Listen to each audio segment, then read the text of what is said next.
पापा के फटे जूते।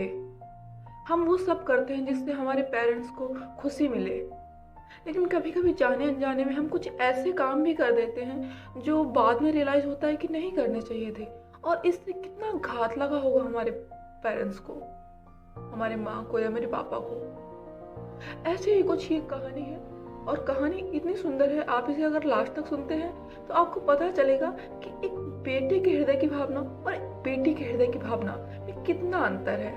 क्योंकि बेटियां तो ज्यादातर संवेदनशील होती हैं पुरुष की अपेक्षा। तो चलिए शुरू करते हैं। पापा के फटे जूते की कहानी। एक बेटी के अपने पिता के लिए प्यार और बलिदान की ये मार्मिक कहानी है। एक युवा लड़की देखती है कि उसके पिता के जूते में एक बड़ा छेद है, लेकिन एक नया जोड़ा खरीदने का खर्च वहन नहीं कर सकता। अपने पिता के लिए दुखी होकर लड़की उसे अपने जूते देने का फैसला करती है, भले ही वे उसके लिए बहुत छोटे हों। अपनी माँ के विरोध के बावजूद लड़की ने अपने जूते अपने पिता को देने पर जोर देती है, क्योंकि उसका मानना है कि ऐसा करना सही है। वह देखती है कि उसके पिता दर्द से छटपटाते हुए छोटे जूते पहनने की कोशिश करते हैं। जूता छोटा है, पापा का पैर बड़ा है, अब जूता पापा के पैर में कैसे जा सकता है? नहीं जा सकता। लेकिन एक बच्ची है, वो सोचती है कि नहीं, मेरे जूते पापा पहन लेंगे तो पापा ठीक से चल पाएंगे और उनके पैर में कंकड़ पत्थर भी नहीं लगेंगे। इस वजह से वो जबरदस्ती जूते में पहनाने की कोशिश करते हैं, और उसके पापा कि मेरी बेटी का दिल रह जाए तो वो उसके जूते पहनने की कोशिश भी करते छटपटाते हुए। हालांकि उन्हें दर्द होता है लेकिन उन्हें उतारने से इनकार करते हैं। लड़की का दिल टूट गया है, उसे अपने बलिदान और अपने पिता के लिए दिखाए गए प्यार पर गर्व है। यह कहानी प्यार और त्याग की शक्ति और पारिवारिक बंधनों की ताकत का मार्मिक स्मरण कराती है। हालांकि यह कुछ भावनात्मक भी हो सकती है, लेकिन अंत में यह निस्वार्थ भक्ति और दिल को छू लेने वाली कहानी है। अब हम इसी में देखते हैं कि दूसरी तरफ एक बेटा जो होता है वो कैसे इस चीज को देखता है। एक लड़का बड़े गुस्से में घर से चला आया। इतना गुस्सा था कि जल्दी में पापा के जूते पहन आया। उसने कहा, मैं आज घर छोड़ दूंगा और तभी लौटूंगा जब एक बहुत बड़ा आदमी बन जाऊंगा। ऐसा तो सच में हम भी कभी कभी सोचा करते थे कि अब जब बड़े बन जाएंगे ना तो मम्मी के पास आएंगे, मम्मी बहुत डांटती हैं। क्योंकि हम बच्चे होते हैं, इतना कुछ पता नहीं होता है, बस दिमाग में चल रहा होता है यार आज बहुत डांट खाई, आज मार खा लिया, तो अब तभी लौटेंगे जब ना मैं बड़ा आदमी बन जाऊंगा। तो उस लड़के ने भी यही सोचा, गाड़ी भी नहीं दिलवा सकते, जब गाड़ी ही नहीं दिलवा सकते तो क्यों मुझे इंजीनियर बनाने के सपने देखते हैं। और आज मैं पापा का पर्स भी उठा लाया था, जिसे वो किसी को हाथ नहीं लगाने देते थे। मुझे पता है कि इस पर्स में जरूर हिसाब की डायरी होगी, पता तो चले कि इस पर्स में कितना माल छुपाया है। माँ को भी इसलिए हाथ नहीं लगाने देते थे। जैसे ही मैं सड़क के कच्चे रास्ते पर आया, मुझे लगा जूतों में कुछ चुभ रहा है।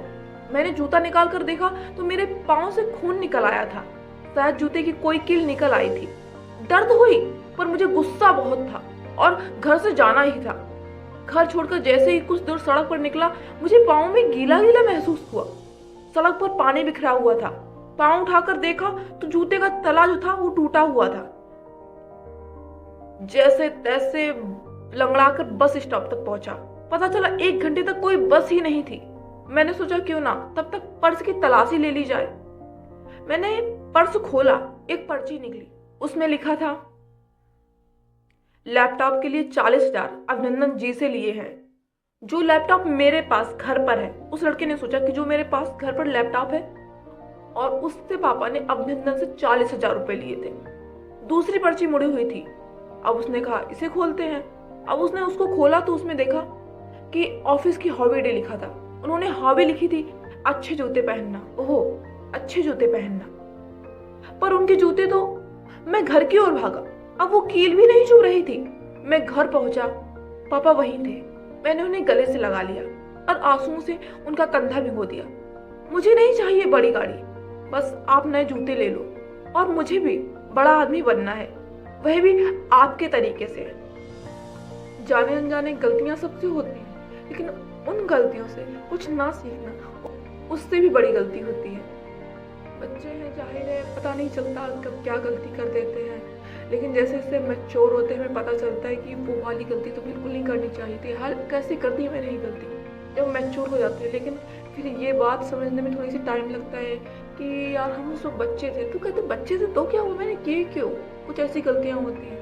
लेकिन उन्हें हमें समझना और उस वक्त उस चीज़ को हाँ बस इतना कह के रह जाना कि हाँ वो गलती थी, और मेरी उम्र के अकॉर्डिंग वो गलती कुछ बड़ी गलती नहीं, क्योंकि गलतियाँ तो सबसे होती हैं चाहिए। So respect your father and there sacrifice. Thank you so much. और ये कहानी आपको कैसी लगी, क्या सच्ची में आप रो दिए? कमेंट बॉक्स में बता देना मुझे।